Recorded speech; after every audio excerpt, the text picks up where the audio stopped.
पाकिस्तानचे field marshal असीम मुनीर यांना मारण्याचा प्लॅन इस्रायलची गुप्तचर संघटना मोसादनं आखला होता। हा प्लॅन कागदावरतीच राहिला आणि त्यामुळे असीम मुनीर वाचले। ब्राझीलचे पत्रकार पेप एस्कोबार यांनी हा दावा नुकताच एका इंटरव्ह्यूमध्ये केलेला आहे। पेप एस्कोबार हे शोध पत्रकार आहेत आणि त्यांनी जो दावा केलाय त्यामुळे अमेरिका आणि इस्रायल यांच्यातले जे संबंध आहेत ते आणखी खराब होण्याची शक्यता आहे।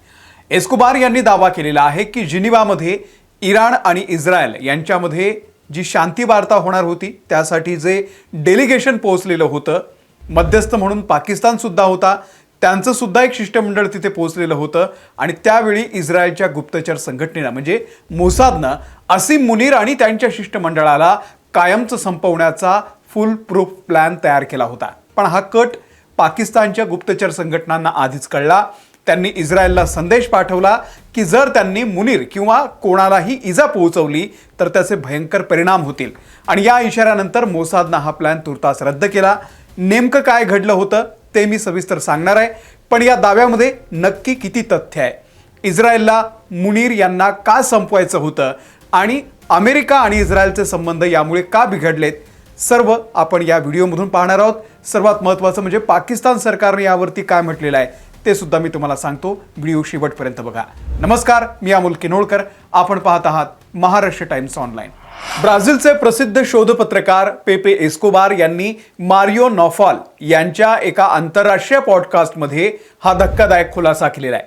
त्यांच्या दाव्यानुसार काही दिवसांपूर्वी स्वित्झर्लंडमध्ये बर्गनस्टॉक रिसॉर्ट या ठिकाणी अमेरिका आणि इराण यांच्यामध्ये अतिशय महत्त्वाची शांतता चर्चा सुरू होती आणि या चर्चेला इस्लामाबाद सामंजस्य करार, इस्लामाबाद MOU असं सुद्धा नाव देण्यात आलेलं होतं, कारण यामध्ये पाकिस्तान आणि कतार हे दोन देश मध्यस्थ म्हणून काम करत होते। पेपे एस्कोबार यांच्या दाव्यानुसार पाकिस्तानचे पंतप्रधान शहबाज शरीफ आणि लष्कर प्रमुख फील्ड मार्शल असीम मुनीर हे या चर्चेसाठी स्वित्झर्लंडमध्ये हजर होते आणि याच दरम्यान इस्रायलचे पंतप्रधान बेंजामिन नेतन्याहू यांच्या थेट आदेशावरून मोसादनं असीम मुनीर आणि त्यांच्या संपूर्ण पाकिस्तानी शिष्टमंडळाला जिनेवा किंवा ल्युझनमध्ये संपवण्याचा एक फुल प्रूफ प्लॅन तयार केला होता।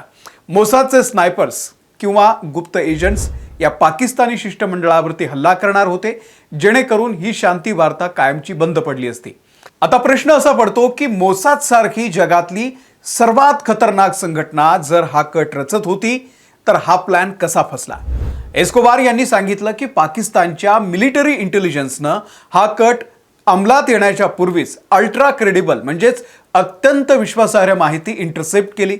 मोसाद काय करणार होती याची इत्थंभूत माहिती पाकिस्तानला आधीच कळलेली होती। माहिती मिळताच पाकिस्ताननं थेट कारवाई न करता बॅक चॅनल डिप्लोमसी वापरली। पाकिस्ताननं आपले नेहमीचे मध्यस्थ विशेषतः ओमान या देशाच्या माध्यमामधून इस्रायलला एक अत्यंत कडक आणि थेट संदेश पाठवला। एस्कोबार यांच्या शब्दात सांगायचं तर पाकिस्ताननं इस्रायलला थेट धमकी दिली, जर तुम्ही स्वित्झर्लंडमध्ये आमच्या शिष्टमंडळाला किंवा लष्कर प्रमुखांना टच जरी केला तरी आम्ही इस्रायलला जगाच्या नकाशावरून पुसून टाकू।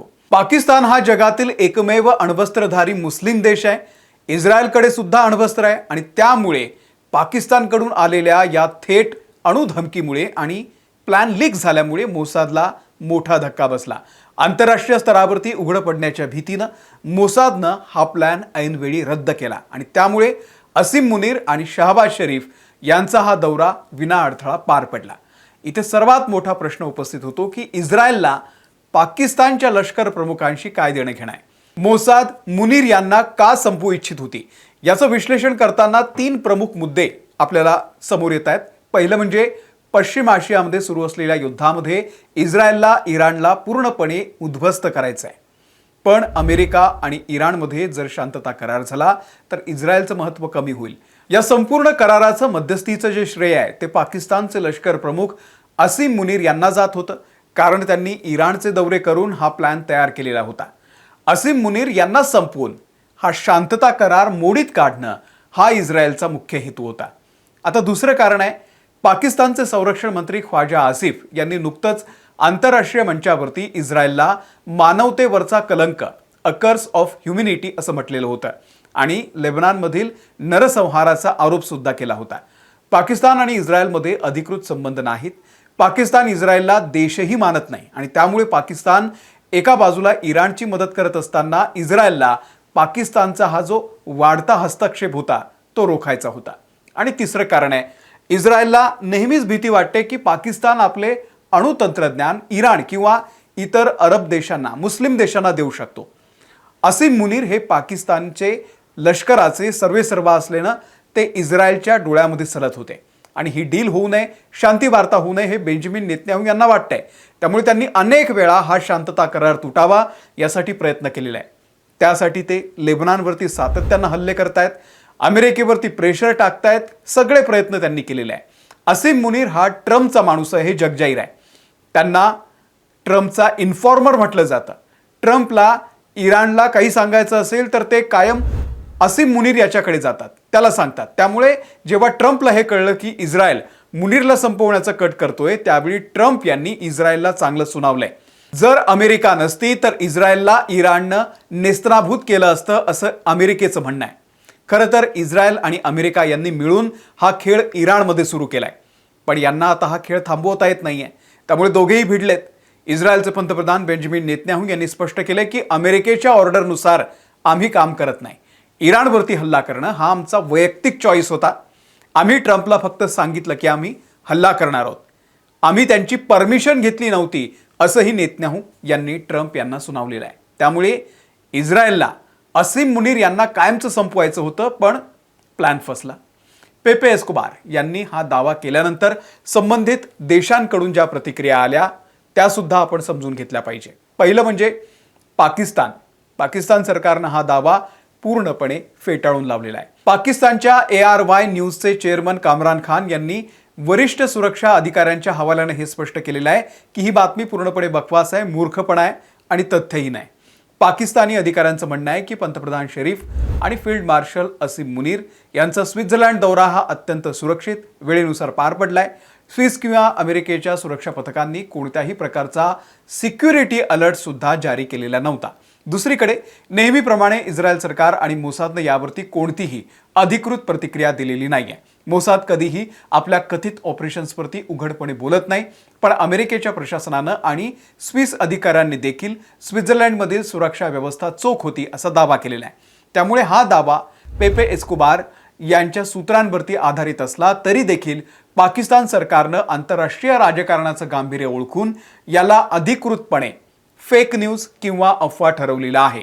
जरी पाकिस्ताननं हा दावा फेटाळलेला असला तरी या कथित घटनेमुळे जागतिक राजकारणामध्ये मोठे पडसाद आता उमटत आहेत. पहिली गोष्ट म्हणजे अमेरिका आणि इस्रायलचे संबंध पुन्हा ताणले गेलेले आहेत. अमेरिकेला इराणसोबत शांतता करार आता करायचा आहे. होर्मुझची सामुद्रधुनी आंतरराष्ट्रीय व्यापारासाठी खुली करायची आहे. ही जी चर्चा झालेली आहे जिनिवामध्ये, त्यामध्ये अमेरिकेचे उपराष्ट्रपती JD व्हान्स स्वतः उपस्थित होते. जर मोसादनं अमेरिकेच्या संमतीशिवाय त्यांच्याच मध्यस्थावरती म्हणजे पाकिस्तानवरती जर हल्ला करण्याचा प्रयत्न केला असता तर वॉशिंग्टन आणि तेल अवीव यांच्यातल्या ज्या अविश्वासाची जी दरी आहे ती आणखी वाढली असती, किंबहुना ती वाढलेली आहे. आंतरराष्ट्रीय राजकारण हे एखाद्या सस्पेन्स थ्रिलर चित्रपटासारखं असतं. पडद्यावरती जे दिसतं त्यापेक्षा पडद्यामागे खूप काही वेगळं शिजत असतं. असीम मुनीर यांना संपवण्याचा हा कथित कट मोसादची खरी चाल होती की निव्वळ आंतरराष्ट्रीय प्रोपोगंडा होता हे येणारा काळच सांगेल. पण अधिकृतपणे सध्या तरी पाकिस्ताननं या वृत्ताला नकार दिलेला आहे. तुम्हाला नेमकं काय वाटतंय? इस्रायल खरोखरच असं धाडस करू शकतो का? कमेंट करून तुमचं मत आम्हाला नक्की सांगा.